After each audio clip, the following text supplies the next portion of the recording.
செய்தி. வணக்கம். விவி செய்திகளுக்காக ஊர் செய்திகள் வாசிப்பது ஸ்பர்ணா. ராணிப்பேட்டை மாவட்டம் சோளிங்கர் ஊராட்சி ஒன்றிய அலுவலகத்தில் தமிழ்நாடு மாநில ஊரக வாழ்வாதார இயக்கம் சார்பில் உணவு, ஊட்டச்சத்து, ஆரோக்கியம் மற்றும் சுகாதாரம் குறித்த விழிப்புணர்வு மற்றும் உறுதிமொழி பேரணி நடைபெற்றது. வட்டார இயக்க மேலாளர் டில்லி ராணி தலைமையில் நடைபெற்ற இந்த பேரணியில் வட்டார வளர்ச்சி அலுவலர் வெங்கடேசன் கலந்து கொண்டு உணவு, ஊட்டச்சத்து, ஆரோக்கியம் மற்றும் சுகாதாரம் குறித்து சிறப்புரை ஆற்றி விழிப்புணர்வு பேரணியை கொடியசைத்து துவக்கி வைத்தார். இந்த பேரணி வட்டார வளர்ச்சி அலுவலகத்தில் துவங்கி நகராட்சி வாரசந்தை வழியாக ஷோலிங்கரில் முக்கிய வீதிகளில் சென்றது.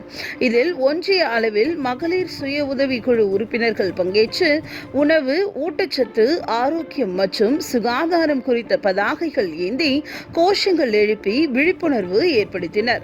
முன்னதாக வட்டார இயக்க மேலாளர் டில்லி ராணி உறுதிமொழி வாசிக்க அனைவரும் உறுதிமொழி ஏற்றுக்கொண்டனர். இந்த நிகழ்ச்சியில் வட்டார ஒருங்கிணைப்பாளர், துணை வட்டார வளர்ச்சி அலுவலர், பணியாளர்கள், மகளிர் சுய உதவிக்குழு உறுப்பினர்கள் என பலர் கலந்து கொண்டனர். விவி செய்திகளுக்காக விஜய் மற்றும் பாஸ்கர்.